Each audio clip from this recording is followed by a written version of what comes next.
Hey, what's going on, guys? I wanted to do a quick Final Fantasy VII Remake review, spoiler-free one at that, and I wanted to go ahead and get it out pretty soon, as most people have either already played it, beat it, and are playing it their second time, or they're doing what I'm doing, which is playing back to the original right now. But for the people that haven't played it, I thought it'd be kind of cool to go over some of the features that make the remake really stand out. And if you can't tell by this intro, I really like Remake. It does a lot of things right. Between the characters, between the music, graphical fidelity, it's all pretty rock solid. As far as the characters, if I had to point to one character they really just nailed, it's Barret. In the original game, Barret's kind of the leader of Avalanche, and you get a sense of his plight and where he's coming from and why he's as pissed off as he is, but you don't get to see the part of Barret that there's allusions to where, you know, like there's this guy on the train and he's talking about how, you know, Avalanche must have a cunning, or not cunning, what does he say? He says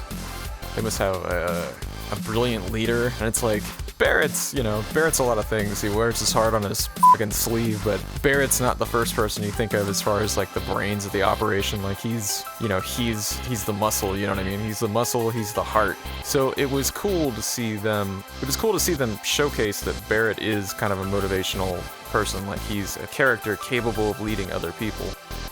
So Barret's done really well. Biggs, Wedge, and Jesse are no longer just NPCs, they're actual, fully fleshed out characters, which is kind of nice. In the original game, they get a couple lines of dialogue, and then they kind of reside on the back burner, so the voice actors they have for everybody, all the voice acting is good. I mean, there's a few examples of NPC voice actors that are a little weird, a little character voicey. There might be one NPC that sounds an awful lot like Keanu Reeves. I might include it in this video, or I might not say which, but it's dangerously close to Keanu Reeves, and it's just kind of distracting. Like one of the first NPCs you run into, he's like, Avalanche? These guys seem like a joke, and it's very clearly like a character voice. And that one's kind of distracting, but the main characters all sound really good. Barret sounds awesome, Tifa sounds awesome. I'd say Aeris is pretty good about 85% of the time. There are moments where it's really apparent they needed an actress that had kind of a deeper register, you know, not necessarily like the, you know, textured voice of Tifa, but definitely not just bubblegum anime girl, which, you know, she does really well, almost too well. In fact, there's moments where, you know, that needs to be kind of dialed back because what's going on is a little more serious than, you know, cloud falling through the ceiling of the church, and it gets kind of lost. But I mean, other than that, everybody's really good. They couldn't have probably picked anybody better for Tifa. And I think Jesse serves as a pretty good contrast too. I wasn't really sure about Jesse's voice originally when I was just watching the trailer. You know, I don't know too many other people that were, you know, just because, well, these characters were NPCs. We're not used to them having voices at all. And now suddenly they're speaking characters, you know, so that's always kind of a difference, you know. But once you get a chance to play it and experience it, you know, you get used to the voices. So I mean, I guess I would say that, you know, if you start playing the remake and you hear something that doesn't really sit well, I know for some people it's Aerith, I know for some people it's, you know, Jesse. Once you get further into the game, I think you'll kind of forget it. You know, once you become accustomed to the characters, or once you start learning more about them, it's like that kind of just fades to the background. The script is written well enough to where even if the voices aren't 99, you know, 100% of the time, you know, it's still like the character banter is written in such a way that it's still entertaining, it's still engaging, and ultimately you still care what ends up happening to the characters. The other big standout thing in this remake is the music. All the music is really good. In fact, if YouTube lets me have my way, I'll put some of the remake music in the background of this video, but if not, you know, I'll link to it, because there's plenty of it out there. Just be weary of looking into too much of it, because you may find spoilers in the names of some of the songs. I know I wasn't anticipating that. I was listening to some of the music earlier in my playthrough and found something that I was like, oh shit! Music's really good. There's a lot of attention to detail and a lot of smaller things. There's little references made to elements in Crisis Core, in some of the other properties. There's even a song used in Remake that was used in Advent Children, so it was kind of cool to hear that track played somewhere else. and I immediately recognized it. And of course, if you've seen Advent Children or know it cover to cover, you know, you'll immediately recognize when you hear it. I think the other thing I really liked was that when they show moments from the original game, they don't spell out exactly what's happening, so that if new players are playing Remake and they have no knowledge of the original, it still leaves gaps so that they'll want to go back and play the original game. For instance, I've got a friend who watched somebody else's playthrough of Remake, and right now they're in the process of playing the original. So, I mean, it's kind of awesome to see that, you know, they didn't just go 300% with fan service-y crap, you know. They really kind of kept the core of the original game intact, while including subtle references, and again, not going overboard, so it was nice to see that. If I hear the words, Sephiroth sells, I'm done. Look, you know, I really do want to give anything in this Remake series a chance, but man, the very moment they start introducing that, or Genesis, or Angeal, or just any of the other, you know, Final Fantasy VII lore kind of stuff, man, I'm out.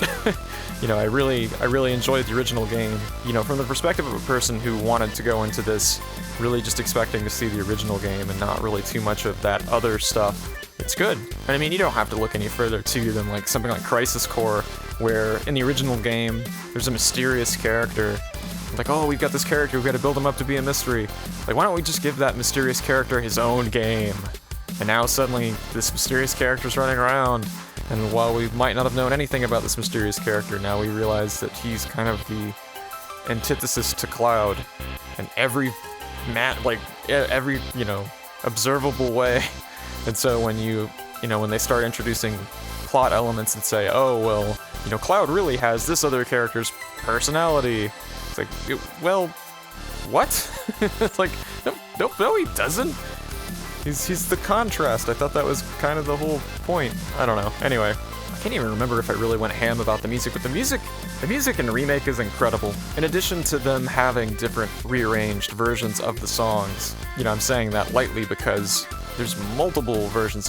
One of the things they've done with Remake soundtrack is they've introduced this idea of kind of like a dynamic sound score, so that when you're in areas like, for instance, the Mako reactor, when you're in the reactor, one version of a song may play, but the minute combat happens or something on screen changes, a more sped up, up-paced, triumphant version of the song might play.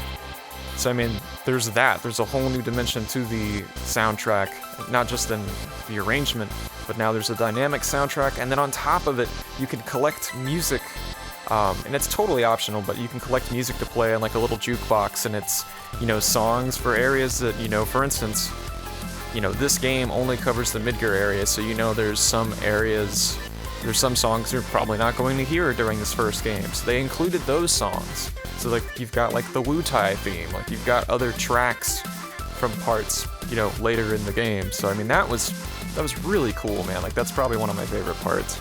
On top of that, they completely overhauled the combat system, so now instead of just the turn-based combat, you're playing an active time combat system. It's more similar to something like Kingdom Hearts than the original, you know, Final Fantasy 7, 8, and 9. And again, any of the turn-based combat Final Fantasies. And I guess to not be too long-winded, my final thoughts are, I enjoyed it. So much so that I beat it twice. And when I went back to replay it, it was cool to see that there were moments that felt more like the original Final Fantasy VII experience than my first playthrough. So there's like a legitimate form of replay value, which is pretty cool.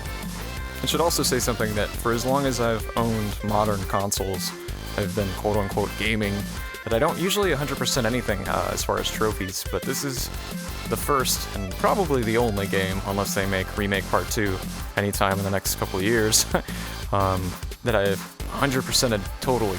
Every single trophy. So yeah, I mean, that's it. Play Remake. You'll like it. If you like the original game, you'll like this. If you've never played Final Fantasy VII, play the remake. If you don't know what the hell is going on, play the original. If you want to laugh your ass off, watch somebody play Dirge of Cerberus, or if you can get a copy of it, play Crisis Core. Experience some of the goofy, expanded universe Final Fantasy stuff for yourself. But yeah, it's good. I really liked it. That all being said, if you enjoyed this review, thank you. I can't make any promises, but I'm going to try to do my best to put together a few more remake-related videos. Again, no promises. I don't know if I've got anything in the way of a time frame.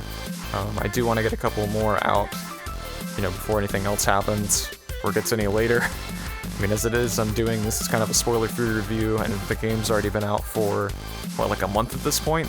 Practically. So yeah, hopefully I'll be able to get those done, and that's it. I'll see you guys in the next video.